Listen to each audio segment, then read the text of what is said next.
জয় শ্রীকৃষ্ণ, রাধে রাধে। নমস্কার বন্ধুরা, আপনাদের প্রত্যেককে জানাই সুস্বাগত। বন্ধুরা, এই চ্যানেলে জানাই আপনাদেরকে স্বাগত।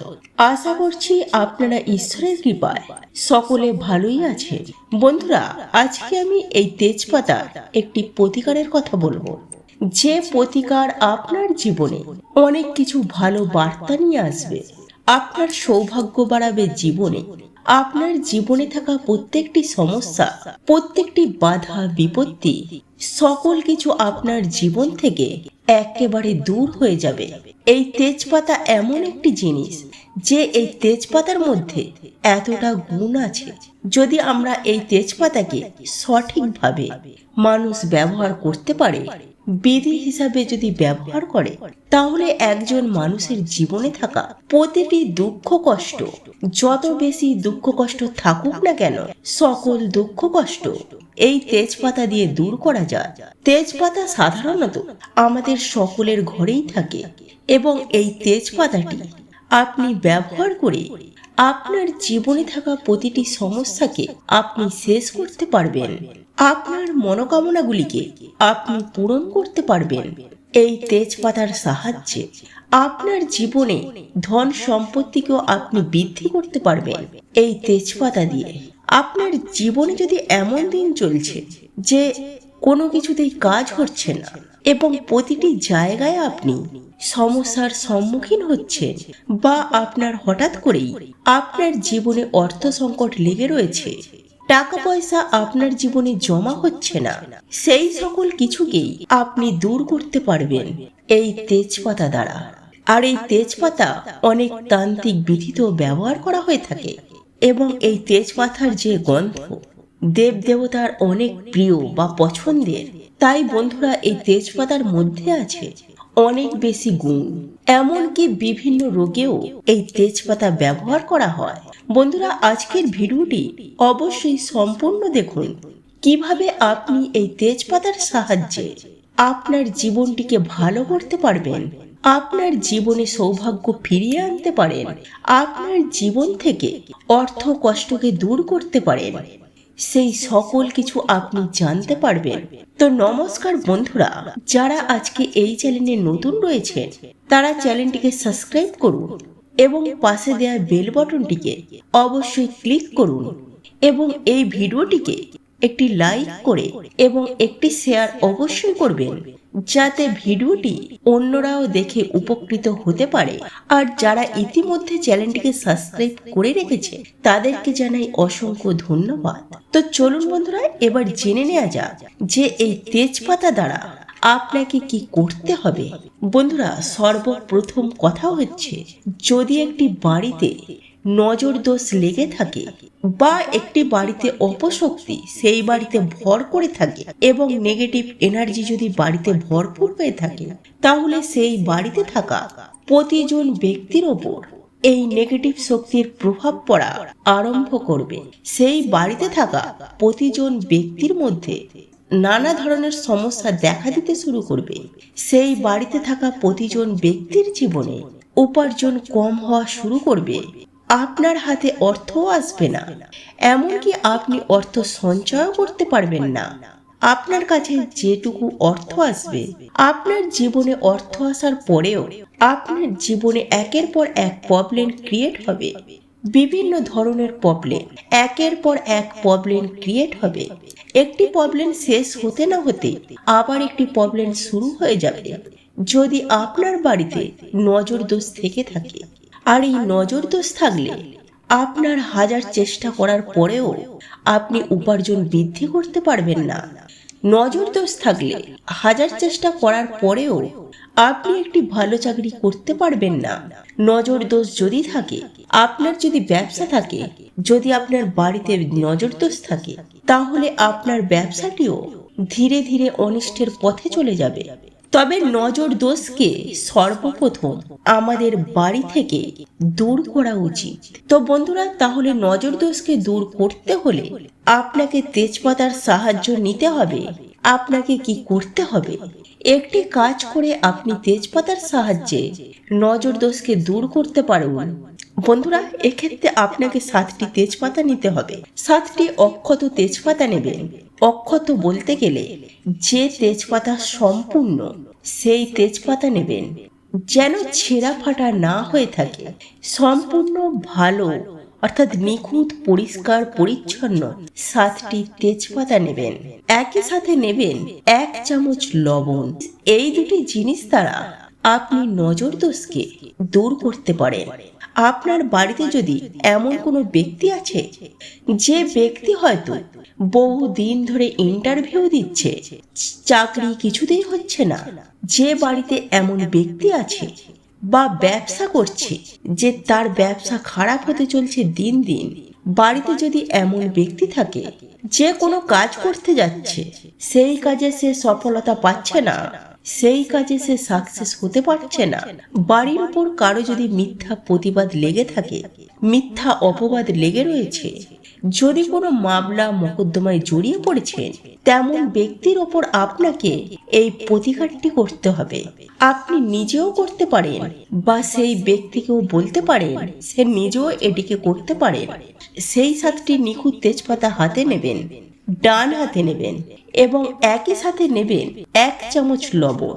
এই দুটি জিনিস আপনি ডান হাতে নিয়ে যার উপর নজর দোষ লেগে রয়েছে, যার জীবনে সাকসেস হচ্ছে না, যার জীবনে চেষ্টা করার পরেও ভালো রেজাল্ট পাচ্ছে না, তার মাথার উপর দিয়ে সেটিকে আপনি 7 বার ঘোরাবেন। 7 বার ঘোরানোর পর আপনি বাড়ির বাইরে এমন জায়গায় যাবেন যেখানে কোনো ব্যক্তি না থাকে, অর্থাৎ লোকশূন্য জায়গায় আপনি যাবেন, যেখানে কেউ আপনাকে না দেখে। সেই জায়গায় গিয়ে আপনি সেই তেজপাতাগুলিকে হাতে যে রয়েছে সেটিকে আপনি ছুঁড়ে ফেলে দিন এবং ওগুলিকে ফেলে দিয়ে সোজা বাড়িতে চলে আসবেন। বাড়িতে আসার সময় আপনি পেছন ঘুরে দেখবেন না। এই প্রতিকারটি করার পর আপনি স্নান করে নেবেন এবং এই কাজটি পুরুষ মহিলা যে কোনো মানুষই করতে পারেন এবং এটি করার জন্য যে কোনো দিনই করতে পারেন, যে কোনো সময়ও করতে পারেন। যার উপর নজর দোষ আছে এবং নজর দোষ যদি থাকে, কারোর উপর নেগেটিভ এনার্জি থাকে, তাহলে সেই ব্যক্তিকে জীবনে অনেক বেশি পরিশ্রম করার পরেও সে জীবনে উন্নতি পাবে না। তাই বন্ধুরা, এই কাজটি করুন। এই নজর দোষ থেকে আপনি সেই ব্যক্তিকে মুক্তি দিতে পারবেন। এই কাজটি করুন।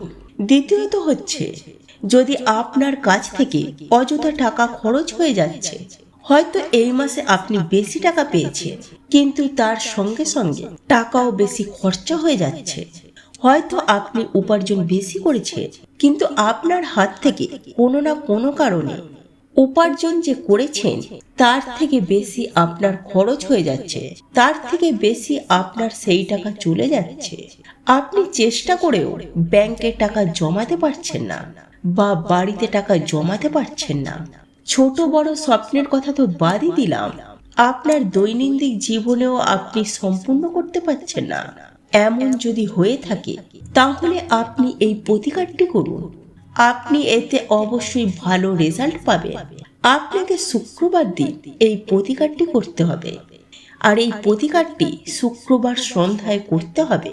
একটি ভালো পরিষ্কার তেজপাতা নেবেন, তার সাথে নেবে একটি ঘিয়ের প্রদীপ এবং শুক্রবার দিন সন্ধ্যার সময় আপনি সেই তেজপাতাটিকে নিয়ে যাবেন আপনি আপনার ঠাকুর ঘরে এবং ওই তেজপাতাটি আপনি আপনার মা লক্ষ্মীর চরণে সমর্পণ করুন। তারপর যে ঘিয়ের প্রদীপটি আছে এবং সেই ঘিয়ের প্রদীপটি মা লক্ষ্মীর কাছে প্রজ্বলন করুন মা লক্ষ্মীর সামনে। তারপর মা লক্ষ্মীকে আপনি বলুন, প্রার্থনা করুন যে হে মা, আমার জীবন থেকে অর্থ কষ্ট দূর করো, আমার জীবন থেকে যে টাকা সঞ্চয় করতে পারছি না সেই সমস্যাগুলিকে দূর করুন। এইভাবে প্রার্থনা করার পর আপনি 1-2 ঘন্টা পর সেই যে মা লক্ষ্মীর চরণে তেজপাতাটি নিবেদন করেছিলেন সেই তেজপাতাটিকে তুলে নিয়ে এসে আপনি আপনার পকেটে রেখে দিন। এই তেজপাতাটি পকেটে রাখার পর দেখবেন সর্বদাই টাকায় ভরে থাকবে আপনার পকেট। আপনি সঞ্চয়ও করতে পারবেন এবং আপনার টাকার উপার্জন বেশি হবে। এখন প্রশ্ন হচ্ছে, এই তেজপাতাটিকে কতদিন রাখবেন? আপনি প্রতি শুক্রবার এই কাজটি করুন সন্ধ্যার পর, এবং পুরানো যে তেজপাতাটি রয়েছে সেটি কোনো প্রবাহিত জলে ভাসিয়ে দিন, নয়তো কোনো গাছের গোড়ায় সেটিকে রেখে দিন। 3 নম্বর যে মেন প্রতিকারটি হচ্ছে সেটি হলো ধনবান হওয়া তেজপাতা দ্বারা। এই তেজপাতা দ্বারা আপনি খুব সহজেই ধনবান হতে পারেন। আপনার জীবনে থাকা সেই যে ধনের আগমন হচ্ছে না, বিভিন্ন কারণে আপনার জীবনে টাকা আসছে না, আপনি চেষ্টা করার পরেও ধন উপার্জন করতে পারছেন না, সেই ক্ষেত্রে আপনি এই প্রতিকারটি করুন। আপনাকে কি করতে হবে? এই উপায়টি যে কোনো মঙ্গলবার দিন করতে হবে। মঙ্গলবার দিন একটি তেজপাতা নেবেন এবং একই সাথে নেবেন একটি সরিষার তেলের প্রদীপ এবং সঙ্গে নেবেন বোঁদের 2টি লাড্ডু। এই 3টি জিনিসকে নিয়ে আপনি হনুমান মন্দিরে যাবেন। আপনাদের আশেপাশে হনুমানজির মন্দিরে যাবেন, সেখান থেকে হনুমানজির পায়ে সামান্য একটু সিঁদুর নিয়ে আসবে। সিঁদুর নিয়ে আসার পর আপনি আপনার বাড়িতে কোনো পবিত্র জায়গায় বা শুদ্ধ জায়গায় বসে, অর্থাৎ আপনার ঠাকুর ঘরে বসে, সেই তেজপাতার ওপর হনুমান সিঁদুর দ্বারা আপনি লিখে রাখুন এই সংখ্যাটি 117, অর্থাৎ 117। এই সংখ্যাটি হনুমান সিঁদুর দ্বারা আপনি তেজপাতায় লিখুন। লেখার পর আপনি যে 2টি বোঁদের লাড্ডু নিয়েছিলেন সেই লাড্ডু আপনি হনুমানজিকে নিবেদন করুন এবং একই সাথে সরিষার তেলের প্রদীপটি জ্বালিয়ে দিন। তারপর হনুমানজির মন্ত্র জপ করুন, ওং হাং হনুমাতাই নমঃ, ওং হাং হনুমাতাই নমঃ। এই মন্ত্রটি আপনারা 10 থেকে 15 মিনিট মন্ত্রটি উচ্চারণ করুন, অর্থাৎ জপ করুন। আর ওই জপ করার পর ওই তেজপাতার ওপরে একটি কর্পূর রেখে কর্পূরটিকে জ্বালিয়ে দিন।